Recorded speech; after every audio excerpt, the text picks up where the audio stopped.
Saudações aos telespectadores da TV AD Mossoró. Estamos em mais um programa Dinâmica do Direito. A pauta de hoje é o Tribunal do Júri. Para tanto, nós temos aqui o prazer de ter, pela primeira vez nos estúdios da TV AD, o magistrado Dr. Wagner Kelly, que responde pela primeira vara criminal da cidade de Mossoró. Então, permaneça conosco, o programa está excelente. E a questão da pauta do Tribunal do Júri, tanto para estudantes como para o público em geral. Permaneça conosco, voltamos já.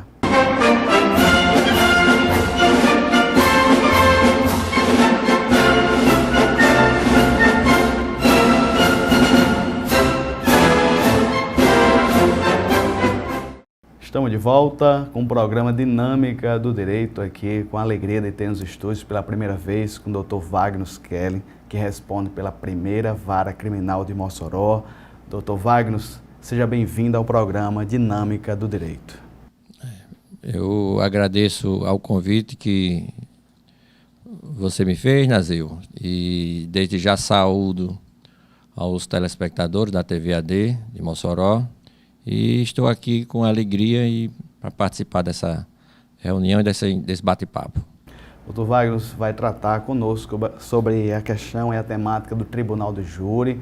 Ele que está há vários anos com essa temática, contribuindo com a sociedade moçoroense.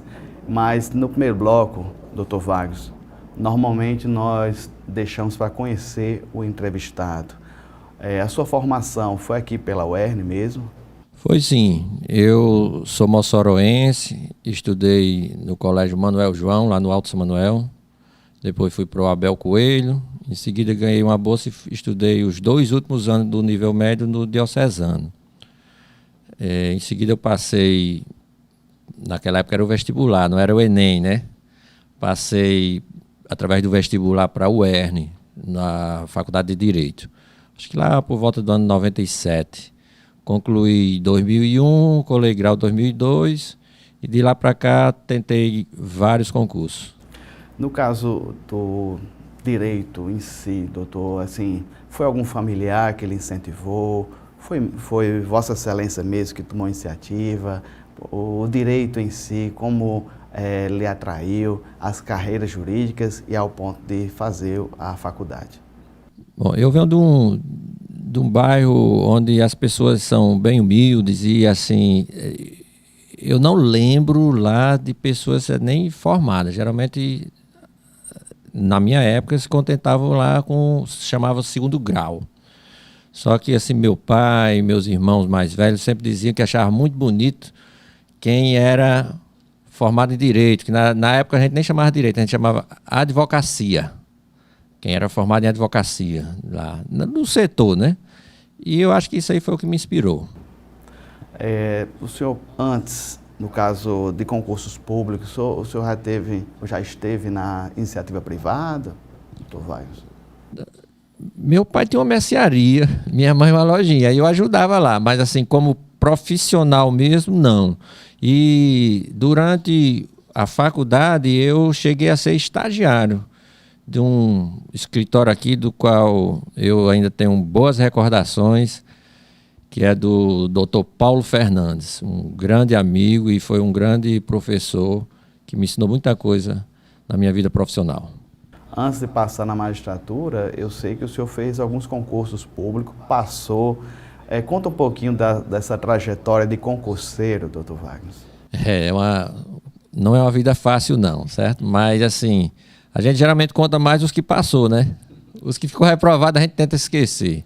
Mas eu fiquei reprovado em muitos, viu, pessoal? Porque às vezes a pessoa olha e diz, ei, eu conheço Dr. Wagner, ele passava em vários concursos. Mas é porque não sai no jornal os que são reprovados. Mas enfim, assim que eu terminei a faculdade, eu passei para fiscal de tributos daqui da cidade, onde eu assumi na prefeitura, lá na Secretaria de Tributação, e ainda trabalhei por 2 anos. Em seguida eu passei para oficial de justiça da Justiça Federal, que eu acho que o nome técnico lá é analista judiciário, executor de mandados, alguma coisa por aí. Passei 3 meses lá, em seguida fui aprovado no concurso para magistratura e de 2004, quando eu assumi, estou na função de juiz até hoje. A magistratura em si, doutor, foi durante a faculdade que lhe atraiu também? Como chamou a atenção? Porque existem outras carreiras. Existia o Ministério Público, que eu acredito que o senhor também tinha capacidade de passar. Bom, quando eu entrei na faculdade, é uma coisa até que quando eu comento, o pessoal até fica assim surpreso, mas isso é na década de 90, e quem foi nascido e criado num lugar onde o nível superior era uma coisa muito distante para nós, ali da localidade. Mas quando eu entrei na faculdade, eu me lembro que o professor lá perguntou o nome, levanta, diga o nome e o que é que você vai ser. Aí as pessoas diziam, eu quero ser advogado, eu quero ser promotor, eu quero ser juiz. Eu, quando eu entrei lá, no curso que a gente chamava de advocacia, não se chamava nem de direito, lá de onde eu venho, eu nem sabia, não tinha ideia de que quem fazia direito poderia ser promotor, não sabia nem o que é que fazia um promotor. Aí assim, não sabia que a partir dali você podia ser juiz. Só para você ter uma ideia do nível, né? Mas quando deu lá para o 7º, 8º período, apareceu um concurso para delegado no estado de Alagoas. Aí o pessoal da turma se organizou para fazer. Organizou uma van, uma excursão, e eu fui. Aí quando eu cheguei lá, eu fiz a prova e estourei, fiquei bem colocado. Eu disse, rapaz, o negócio não é tão difícil de passar, não, na minha cabeça, né? Eu acho que o concurso vai ser a minha saída. Aí, a partir dali, eu passei nesse concurso de delegado, fui chamado. Eu, inclusive, tomei posse lá, mas não entrei em exercício, né? Tinha 30 dias para tomar posse e mais 30 para entrar em exercício. Eu tomei posse e fiquei ganhando tempo para fazer a decisão. Aí, a partir daí, eu comecei a fazer esses outros concursos, fiz para promotor também, fui reprovado. Concurso é assim, você faz até passar. O senhor disse que em 2004 passou para a magistratura aqui do Rio Grande do Norte. O senhor percorreu algumas comarcas do interior até chegar em Mossoró. Conta um pouquinho da trajetória. Bom, quando a gente passa no concurso, fica em Natal um período breve, fazendo um curso de formação. Logo em seguida vai para a comarca de destino. A minha primeira comarca foi Açu. Ainda morei em Açu por mais de 2 anos e meio, entre 2004 até o final de 2006 ou início de 2007. Em 2007 eu tive a oportunidade de vir aqui para o juizado de pequenas causas que tinha aqui, né, que era o Juizado Especial Civil e Criminal de Mossoró. Aí eu fiquei no juizado aqui, se eu não me engano, até 2009. Nesse meio tempo, eu também cheguei a ser designado para Ipanguaçu, Pendências. Em seguida, eu recebi minha primeira promoção. Eu creio que, por merecimento, não me lembro, para Porto Alegre. Aí eu fui para Porto Alegre, lá de Porto Alegre eu substituí Martins. Depois eu consegui a segunda promoção, que foi para Apodi. E em seguida de Apodi, em 2010, eu ganhei minha última promoção, que foi agora para Mossoró. Novembro de 2010, estou aqui na primeira vara e até então cheguei aí para Areia Branca, Baraúna, substituindo, sabe? Mas titular mesmo aqui, parei por aqui por Mossoró. A vara criminal responde pelos crimes dolosos contra a vida, Tribunal do Júri. Tem mais alguma outra competência, Excelência? Não sei se o trânsito, em algum momento, acho que o trânsito foi para lá em algum momento. Quando eu cheguei em 2010, a competência da primeira vara criminal era execuções penais e júri, né? Os crimes dolosos contra a vida. Em 2010 eram os processos de execução penal e também os processos do Tribunal do Júri. Por volta do ano 2016, nós recebemos uma fiscalização do CNJ e o CNJ, na época, achou por bem que a vara de execuções penais ela fosse uma vara independente. O tribunal separou a execução penal. Eu não sei exatamente o ano, mas foi, eu acho que em 2016. Criou a vara de execuções penais. E para a primeira vara, ela mandou os crimes de arma, os crimes de trânsito e algum tempo depois mandou os crimes de droga. Aí então eu fiquei durante alguns anos com o Tribunal do Júri Popular, que são os crimes dolosos contra a vida, né? Na sua grande maioria é o homicídio, tentado ou consumado. Os crimes de porte de arma, aquele do sistema do Estatuto de Desarmamento. os crimes de culposos de trânsito, acidente de trânsito com vítima, e também os crimes de droga.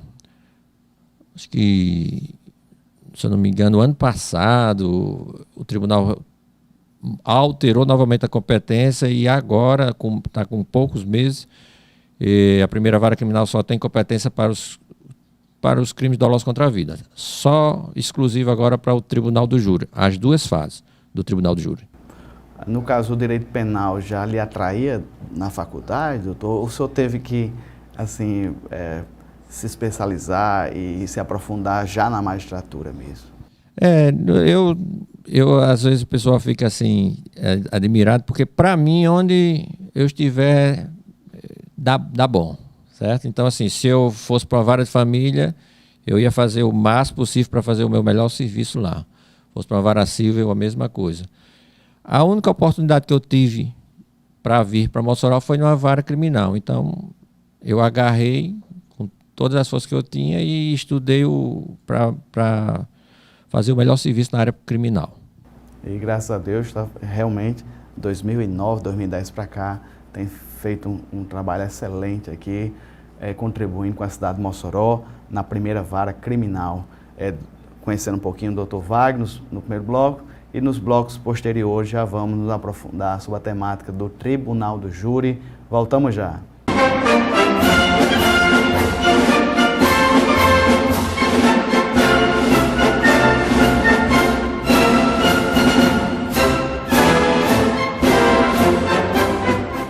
Estamos de volta, dinâmica do direito aqui, com a alegria de ter nos estúdios Dr. Wagner Kelly, que responde pela primeira vara criminal, que na comarca de Mossoró responde pelo Tribunal de Júri. Nesse bloco, Dr. Wagner, eu queria que o senhor refletisse conosco, nos ajudasse a entender o Instituto do Tribunal do Júri no nosso país. Assim, o público leigo que assiste séries, filmes, vê que a realidade norte-americana é totalmente diferente nossa, que não apenas os crimes dolosos contra a vida, mas lá é praticamente todas as áreas. Eu vi alguns seriados que até direito de família tem lá o Tribunal de Júri lá composto. Então, reflita conosco aqui, doutor, delineie as temáticas, a temática e essa diferença cultural, se o senhor puder fazer essa diferença do nosso sistema para o sistema norte-americano. Tá certo. O nosso sistema hoje, eu até entendo, assim, a pessoa que não é da área, né, às vezes pode ficar, mas por que só passa esse juiz aí da televisão? Porque dá, às vezes, até uma impressão de que não tem outros crimes, né, só passa homicídio. Mas é exatamente porque, para você que está aí do outro lado da tela entender, no Brasil só vai para o Tribunal do Júri Popular os crimes que a gente chama dolosos contra a vida. Quais são? São aqueles que atingem a vida da pessoa, a vida biológica. Homicídio, aborto, infanticídio, instigação a suicídio.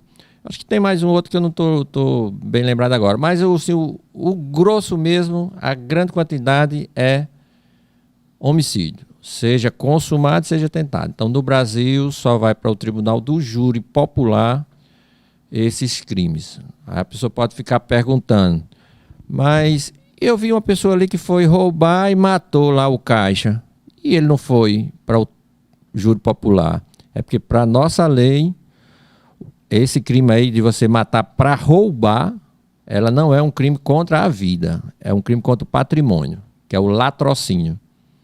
Então, assim, vocês não vão ver no Tribunal do Júri um crime de latrocínio. Aí, do mesmo jeito, vocês não vão ver, como vê nas séries, casos de família, casos cíveis, sendo julgado por um júri popular. Aqui só julga, o júri popular só julga crimes dolosos contra a vida, que são, basicamente, para quem está do outro lado lá, eu só tive a oportunidade de fazer um julgamento, de presidir um julgamento de aborto. Tem um processo lá de acusação de infanticídio. O restante todos são de homicídio. Fala um pouquinho, doutor Wagner, sobre o Instituto do Tribunal do Júri, Júri Popular, Atualmente em Mossoró, são quantos jurados em si, doutor? Eu sei que é feito sempre um sorteio, né, para diminuir a quantidade, mas fala um pouquinho e contextualizando com a realidade de Mossoró. Pronto, eu vou aproveitar até para falar um pouco que é uma coisa que eu observo nas redes sociais. Sai um julgamento lá, o Tribunal do Júri Popular resolve absolver ou condenar, sei lá, mas geralmente é mais nas absolvições. E os comentários lá na rede social, quando o blog anuncia o resultado, os comentários são de todo tipo dirigidos a mim, né? Esse juiz tal, esse juiz não sei o quê, esse juiz não sei o quê, se fosse com a família de juiz. Mas assim, para deixar claro para o pessoal, é que quem julga esse tipo de crime não é o juiz. Quem julga é o povo. Anualmente nós publicamos uma lista com centenas de nomes. Nós pegamos entre funcionários públicos, funcionários de instituições privadas também, e nós publicamos anualmente, é a lista geral de jurados. Dessa lista geral de jurados, quando vai ocorrer o julgamento, nós sorteamos 25. Então, publicamos uma lista com mais de 700 nomes. Quando vai iniciar a pauta de júri, nós sorteamos 25. Aí esses 25 fazem o trabalho durante aquela pauta. No dia do julgamento, dentre esses 25, nós sorteamos 7. Então, são essas 7 pessoas do povo quem faz o julgamento, quem condena ou absolve. Então, assim, até para deixar claro lá para aquelas pessoas que vão lá nos blogs, esse juiz, mas não é o juiz não, viu, pessoal? Não estou querendo dizer também, jogar responsabilidade para ninguém, não. Estou querendo só dizer que, quando forem fazer o comentário, saibam como é que ocorre. Porque, às vezes, a pessoa pensa lá que foi o juiz-presidente lá quem resolveu absolver, ou quem resolveu condenar. Não. Quem condena ou quem absolve é a população, escolhida mediante sorteio, e o juiz-presidente, que no caso, por enquanto, sou eu, a gente fixa a pena, de acordo com o que está estabelecido lá no Código Penal. No caso, doutor, assim, qual a preparação que o senhor tem para participar de um julgamento? O senhor e sua equipe, em que pese o senhor mesmo falou, o senhor não julga no sentido de condena ou absolve, mas acredito que tem toda uma preparação especial, né? Tem, porque o Tribunal do Júri, diferente de uma audiência normal, uma audiência lá que tem, mesmo uma audiência criminal, onde está o réu, a testemunha, o advogado e o juiz, o Tribunal do Júri, quem já teve a oportunidade de ver, é muito comum momentos de alteração, de altercação, de elevação de tom de voz, assim, é diferenciado. Aí, para quem está presidindo, tem que ter o domínio da situação ali, porque senão a questão lá no linguajar popular vira bagunça, né? Que, na verdade, começa uma confusão tão grande, mas tão grande, que perde o foco, que é o julgamento. E para que você possa presidir e deixar que isso não ocorra, aliás, evitar que isso ocorra, você realmente tem que ter uma preparação boa. Não só a preparação emocional, que eu acho que hoje é principal, é a preparação emocional. Você também não pode se alterar. Como também você conhecer profundamente o processo, né? Porque na hora que alguém estiver lá nos debates, falar alguma coisa que você sabe que não está no processo, você vai ter que intervir. Excelência, por favor, em qual página, em qual folha o senhor está dizendo que tem essa informação? Acontece. Aí a pessoa, não, Excelência, na verdade não está nesse processo, não. Não, então Vossa Excelência explique que essa não é uma prova desse processo aqui.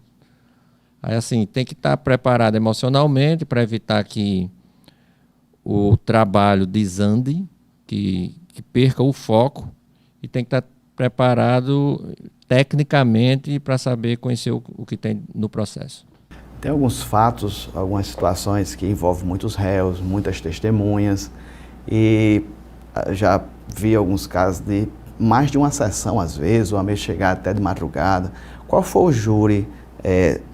Não é necessário só citar os nomes, Mas qual foi o júri mais desgastante que o senhor achou aqui, Excelência? Foi em Mossoró já? Foi em Mossoró, eram 7 acusados. Aí assim, quando tem mais de um acusado, o tempo para a fala do Ministério Público, também para a defesa, é 2h30. Só que 2h30, quando você vai dividir para 7, dava poucos minutos, alguns minutos para cada advogado defender o seu cliente. Então foi feita uma espécie de acordo processual, que é permitido, e nós aumentamos esse tempo para 3h30. Então assim, a primeira fase 3h30, mas a segunda fase 3h30, aí na réplica mais 2 horas, tréplica 2 horas, tem 7 pessoas que estão sendo julgadas, vão ser ouvidas, né, que são os interrogatórios, e tem também as testemunhas.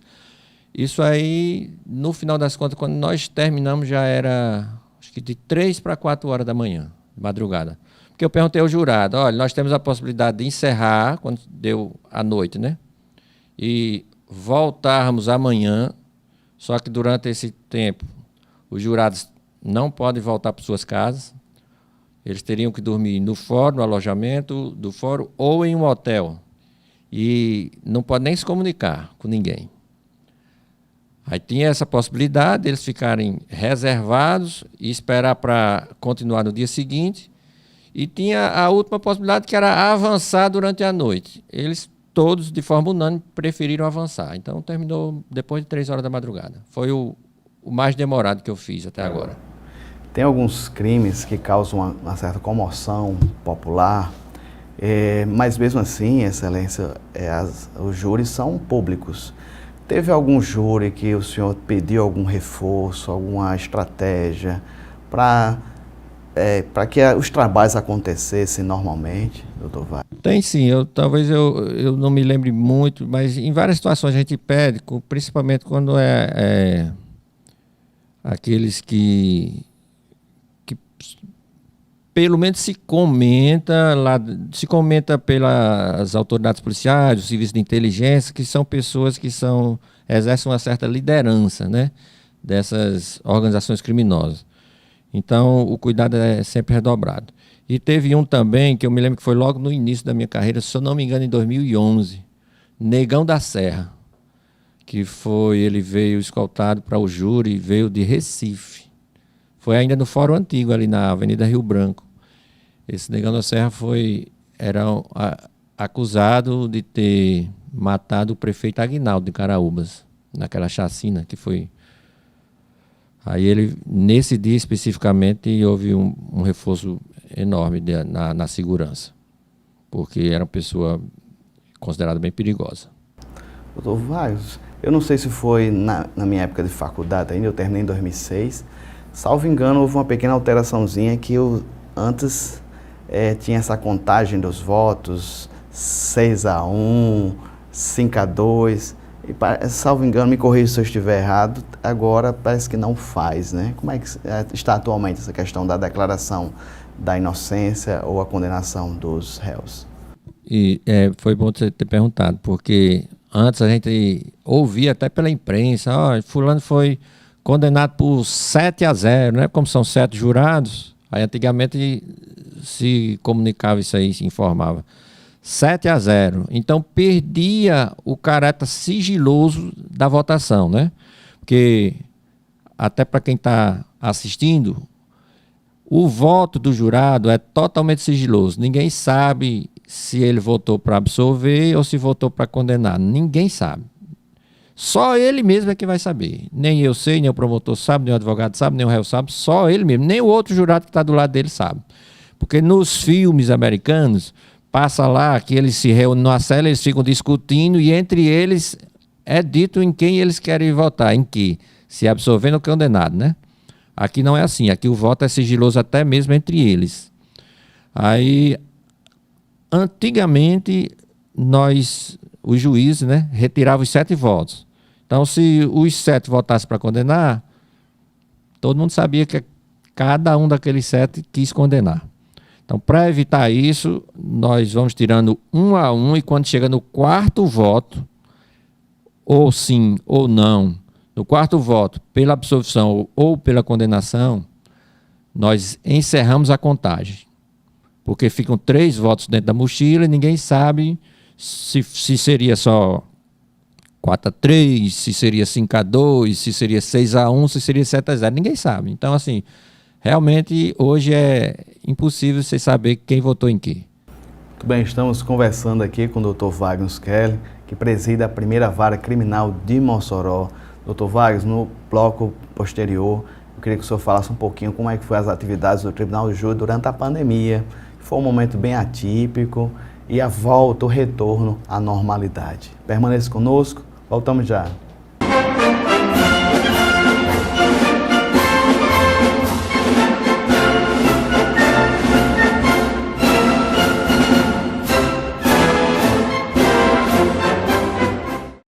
Estamos de volta, programa Dinâmica do Direito, com a temática relevantíssima que é o Tribunal do Júri. Para tanto, convidamos aqui o Dr. Wagner Kelly, que preside a primeira vara criminal de Mossoró. Dr. Wagner, passamos por uma crise sanitária seríssima no nosso país. O fórum, as audiências, todas foram suspensas, voltando aos poucos com a questão do home office.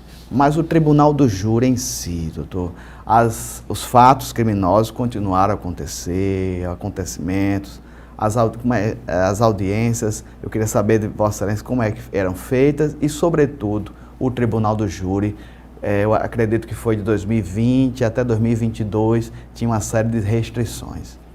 Exatamente. Como é algo mais ou menos recente, a gente ainda se recorda. Logo no início ficou aquele receio generalizado, né? Então as audiências foram suspensas. O próximo passo foi o seguinte: não tinha como ficar suspenso totalmente porque tinha gente presa e aguardava uma definição. E aqui eu já faço um parênteses, a pessoa às vezes está nos assistindo e diz: não, mas se ele está preso é porque fez alguma coisa errada. Não necessariamente. Às vezes a pessoa está presa de forma equivocada.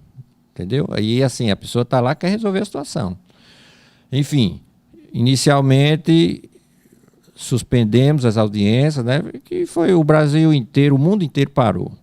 Aí logo em seguida foi autorizado fazer as audiências dessas pessoas que estavam presas, dos processos com réus presos. Aí foram feitas de forma virtual. A pessoa que estava detida ia para uma sala lá onde tinha um aparelho, equipamento de webcam, lá no presídio, na cadeia pública, e as testemunhas ficavam de casa do celular e o juiz ou de casa ou do fórum. Eu, particularmente, sempre fui para o fórum e fazia de lá. Os júris não... a sessão do júri é uma outra realidade, como eu disse no bloco anterior. Não tem como fazer. Eventualmente até pode se bolar uma forma e tudo, mas assim, não é uma coisa fácil de se fazer, melhor dizendo. Por quê? Porque está lá na nossa legislação que os jurados eles não podem se comunicar. Aí você imagina, fazer um tribunal do júri virtual com os jurados em casa, pelo celular ou pelo um notebook, um computador. Quem é que vai garantir que ele não vai se comunicar com outra pessoa? É uma coisa bem difícil. Até se cogitou, acho que alguns estados aí cogitaram fazer o tribunal de júri virtual, como o promotor virtual, o advogado também do seu escritório, o réu também não precisaria ir, as testemunhas também não, ficaria lá apenas o juiz e os jurados. Por quê? Porque o juiz, como oficial de justiça, ia garantir que os jurados não iam conversar entre si. Foi algo bem debatido, a OAB realmente insistiu para que isso não ocorresse, segundo ela, iria causar prejuízo para os acusados. No meu entendimento particular, embora não seja o assunto aqui dessa temática, não acredito que haja prejuízo, mas, enfim, o fato é que, pelo menos aqui no Rio Grande do Norte, isso não vingou. Então, nós passamos aí, eu acho que 1 ano e meio, mais ou menos, sem fazer as sessões de júri. Logo em seguida, voltamos com aqueles cuidados ainda de máscara, álcool gel, distanciamento, mas hoje já está funcionando normalmente. Esse ano teve uma pauta, já teve mais de uma ou foi só uma pauta, Excelência? Esse ano nós começamos em abril e terminamos hoje. Uma pauta com 2 meses. Normalmente, o senhor consegue maratonar, presidir todas elas, ou o senhor precisa chamar algum colega para lhe ajudar? Logo antes, eu tinha as outras atribuições, que era o tribunal do júri, os crimes de trânsito, os crimes de arma e os crimes de droga. Aí realmente ficava difícil, porque além do júri eu tinha que fazer as audiências e também os despachos, decisões e sentenças desses outros processos todos. Aí era comum eu solicitar a ajuda de colegas juízes. E o tribunal lança um edital, tem um grupo de apoio ao tribunal do júri e ele designava juízes para me auxiliar.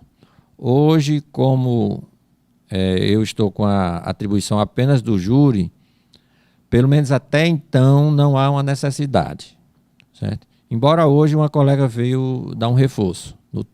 Na sessão de hoje, doutora Welma, ela foi quem presidiu. Quando ela vem, no caso, ela não traz a equipe dela não, ela se serve dos seus assessores. Isso, a designação feita pelo tribunal é só para ela.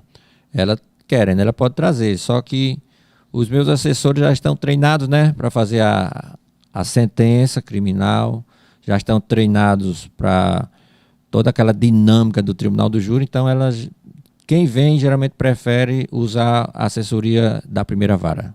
Inclusive, eu quero parabenizar a equipe de vocês, porque sai o resultado do júri, rapidinho já tem a sentença e até a dosimetria muitas vezes, né, doutor Wagner? Tem. A primeira vara criminal, ela tem, assim, um vínculo estreito com a população de um modo geral, com a imprensa. Então, assim, é muito comum a imprensa liga para lá, para a secretaria, eu queria saber o resultado do julgamento, e é informado na hora, entendeu? A informação que não pode passar, evidentemente a gente não passa, né? Excelente. Doutor Wagner, em 2019 teve uma alteração à lei do pacote anticrime.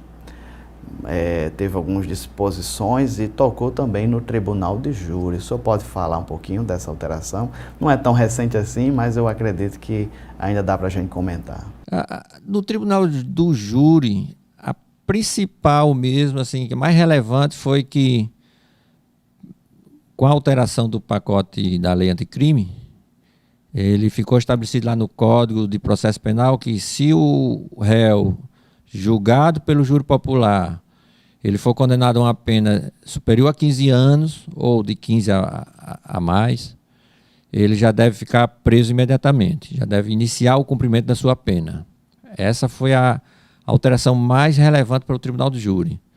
Acontece que, inclusive, eu até apliquei aqui nos vários casos, mas acontece que o Superior Tribunal de Justiça, ele entende que é inconstitucional.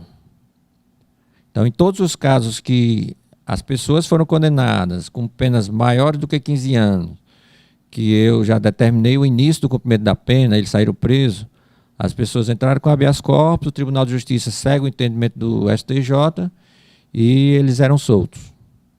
Entendeu? Foi uma alteração e, ao mesmo tempo, ela não está sendo aplicada, porque a nossa Corte Superior, ela entende que é inconstitucional. Esse assunto ainda não está pacificado, porque quem tem que decidir realmente vai ser o Supremo Tribunal Federal. Ainda não está pautado. Com todo respeito, mas assim, o senhor tem um entendimento a respeito? Achou que essa alteração foi relevante, foi importante ou não? Achei que foi relevante, importante, porque a sensação da população é muito frustrante. Chega lá, a população é quem, como eu disse, quem absolve ou quem condena. A população, ela é escolhida, ela é convocada, ela é obrigada a estar lá, ela vota para condenar. Aí você imagina, o camarada pega 30 anos e sai na mesma porta que eles ali. Eles acham aquilo ali, eles não conseguem entender. Certo? Então, assim, mas não é nem só por isso. É mais pelo fato de que no Tribunal do Júri Popular, a decisão dos jurados, segundo a nossa Constituição, é soberana. Nem o Tribunal de Justiça pode modificar. O máximo que ele pode fazer é anular, tornar nulo, dizer que houve um problema lá durante o julgamento, anula e volta para o novo júri. mas ele não pode nem modificar porque a decisão dos jurados ela é soberana. Então, partindo do pressuposto que a decisão do jurado é soberana, que os jurados condenaram, que tem uma lei que diz que se for condenado a 15 anos deve ser preso, na minha ótica, é para ser cumprida, a fim de prestigiar a soberania dos jurados, do veredito dos jurados. Assim, com todo respeito aos meus colegas advogados, eu já vi situações assim constrangedoras de não, eu sei que a audiência é pública, mas saiu a sentença, o colega já brada, iremos recorrer, já dá aquele grito bem alto, né? Protesto, vamos recorrer. É um eu acho um tremendo desrespeito, com todo sentimento aos colegas criminalistas, mas eu acho bem constrangedor, Excelência, algo nesse sentido. O senhor, assim, eu sei que o senhor, algumas coisas o senhor tem que relevar, mas eu particularmente fico muito chocado quando vejo algo nesse sentido. Já eu particularmente acho bem natural, entendeu? Faz parte da dinâmica, entendeu? Eu creio que faz parte. Muito bem. Nós vimos alguns vídeos, acho que foi na época da pandemia, os ânimos ainda muito acirrados, promotor chegando quase às vias de fato com colegas advogados. O senhor nunca presenciou algo aqui em Mossoró, não é, doutor? Já chegou, eu sei que o doutor Armando tem mais de 1000 júris, mas vez por outra pode acontecer um estresse como esse? O maior estresse que eu tive foi em Açu. E partiu, acho que na verdade lá na época de um promotor, que hoje ele nem é mais promotor, ele já passou em um concurso em outro estado da federação. Mas eu me lembro que ele que na hora lá, ele quem enfrentava e assim causava aquele tumulto. E eu ainda, eu acho que nos meus primeiros juros, primeiro ou segundo, assim, ainda muito tímido profissionalmente, né? Mas aí eu falei para ele, olha, na próxima eu vou dissolver o conselho de sentença e vou mandar o ofício para a sua corregedoria. Resolveu, certo?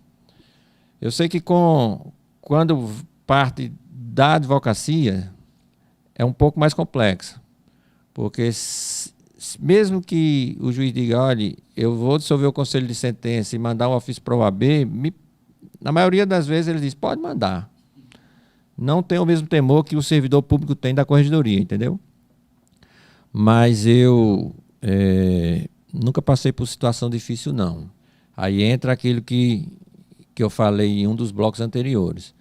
Para presidir um júri, você tem que estar preparado na técnica, né, lá no direito, e também emocionalmente. Certo? E isso ainda não vai garantir que não ocorra aqueles entreveros. Não é garantia, mas pelo menos diminui as chances. Doutor, eu tenho que aproveitar a Vossa Excelência aqui para comentar alguns casos. Eu vi um vídeo de uma magistrada no Tribunal do Júri mandando os advogados sentarem. Ela disse, não consigo presidir com 20 advogados na minha frente em pé. E a lei não tem essa disposição, se o advogado tem que estar em pé, tem que estar sentado. Na sua ótica, doutor, não sei se o senhor chegou a ver esse vídeo da sua colega. Ela bradando, ela esbravejando, como o senhor comenta, visualiza, analisa esse caso?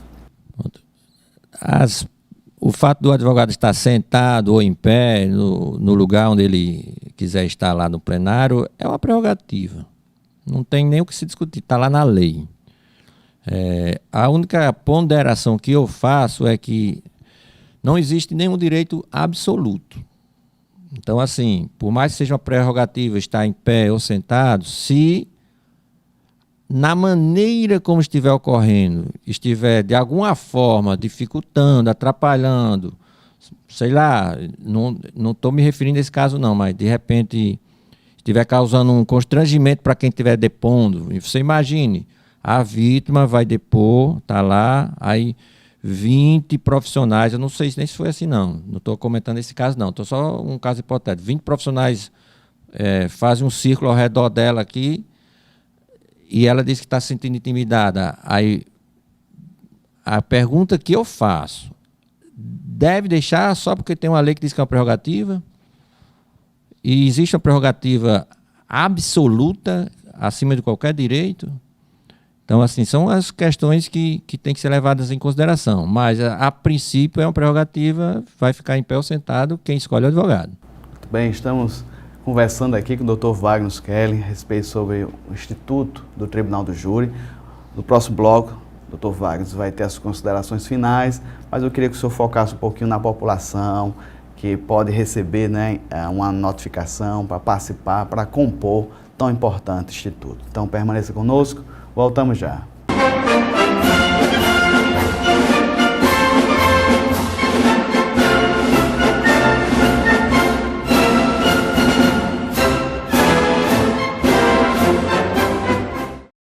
Estamos de volta, Dinâmica do Direito, aqui com o Dr. Wagner Skelling.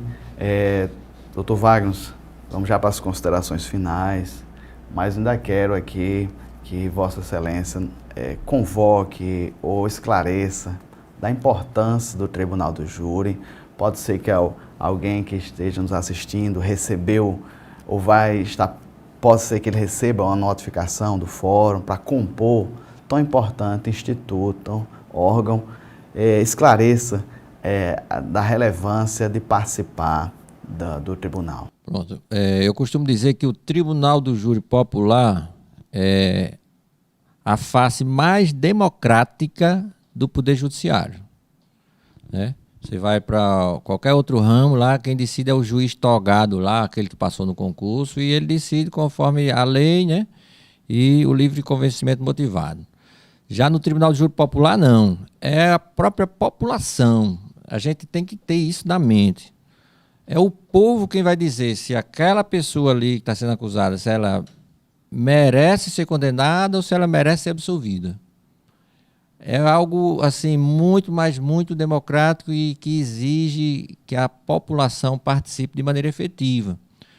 Porque a gente percebe o seguinte, é muito comum, e agora com as redes sociais, as críticas, e muitas até muito pesadas, que já extrapolam até o teor da crítica e passa a ser até injúrias, calúnias e coisas do tipo. Mas assim, falar, reclamar é muito fácil, muito simples, mas quando o cidadão tiver a oportunidade de for convocado para fazer a justiça, que ela vá com bom ânimo, vá com o ânimo de decidir com justiça, com retidão, fazer a justiça no caso concreto lá. E porque o que eu quero dizer, para eu conseguir os 25 jurados hoje, eu sorteio em torno de 80, 90. Muitos pedidos de dispensa, assim, de todo tipo de pedido, entendeu? As pessoas não querem.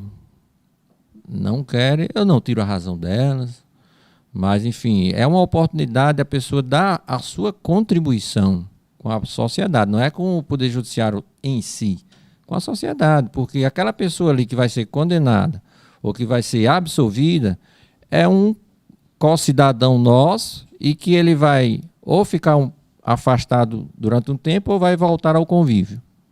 Então, é uma oportunidade única de nós fazermos justiça. E quando eu digo de fazer justiça, é porque às vezes a pessoa entende que fazer justiça é condenar. Não, fazer justiça é justamente o que for mais adequado para aquela situação. Se for para condenar, condene. Se for para absolver, que absolva. A prerrogativa, os direitos do jurado, doutor, é um dia abonado de trabalho? Pronto, o jurado, nós convocamos 25, né? Então, eles vêm durante a sessão e naquela sessão eu sorteio 7 para funcionar naquele dia. Dos 25, eu sorteio 7. Os demais são liberados. Aí eles não precisam voltar ao trabalho, entendeu? Aí tem a questão também de desempate em licitações públicas e concurso público.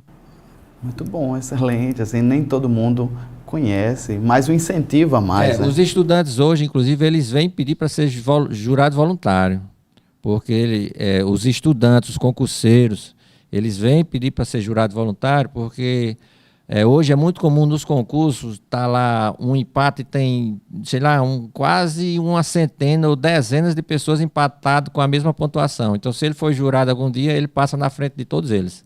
Entendeu? É muito comum os estudantes que fazem concurso virem pedir.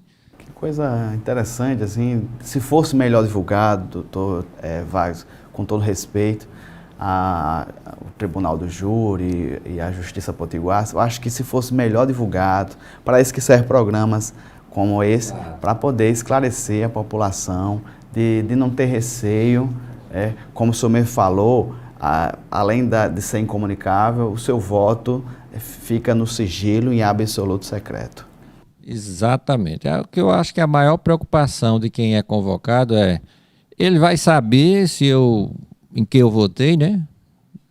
Qual foi o meu voto? Não sabe. Ninguém sabe. Doutor Wagner, já vamos nos aproximando das considerações finais. Em nome da TVAD, em nome do pessoal de casa, o meu muito obrigado. Eu, particularmente, eu confesso que eu tenho um carinho muito grande por Vossa Excelência. Eu me lembro que o senhor ainda era oficial de justiça, o senhor da Justiça Federal, bateu na porta lá de casa. Minha mãe tinha uma causa na Justiça Federal e o senhor teria dito para ela, insista, não desista, procure seu advogado. Ela disse, não, meu filho, faz muitos anos, mas o senhor era oficial de justiça e o senhor deu aquela injeção de ânimo para ela.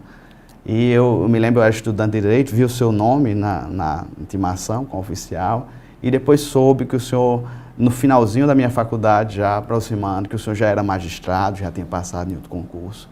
Então essa lembrança, eu não estava na hora, mas minha mãe ainda lembra desse fato com muita alegria, muita ênfase, e eu percebo que mesmo o senhor em outra função já tinha no caso, a sensibilidade, o senso de humanidade e responsabilidade de tratar aquela senhora. O senhor não tinha nenhuma, assim, responsabilidade com ela, mas mesmo assim o senhor esclareceu de maneira correta e digna. E o meu muito obrigado, e acredito que o senhor é um referencial para todos que acreditam que podem, através do estudo, do conhecimento e do esforço, galgar degraus e alcançar, no caso, as demais carreiras jurídicas. O senhor é um referencial enorme para mim e acredito que também para quem nos assiste. O meu muito obrigado, fica aberto ao pessoal de casa. Eu agradeço novamente, né, o convite e fico feliz e lisonjeado pelas suas palavras aí, fazendo boas referências a mim. Não me lembro, não me recordo realmente dessa situação, mas é uma coisa que eu costumo sempre dizer. É muito comum as pessoas chegam e dizem, não, mas se eu colocar minha causa na justiça vai demorar. Aí eu costumo dizer o seguinte, se colocar, demora, e se não colocar, não sai nunca. Então, vá lá e dê entrada, procure seu advogado, se não tiver condição de pagar, procure a Defensoria Pública. A Defensoria Pública aqui em Mossoró está bem equipada para atender o cidadão que tem a parte financeira insuficiente, né? Hipossuficiência financeira. E se você insistir, foi a palavra que você me disse que eu usei lá com a sua mãe, pode dar certo. Agora, se deixar para lá, realmente não tem como dar certo, né?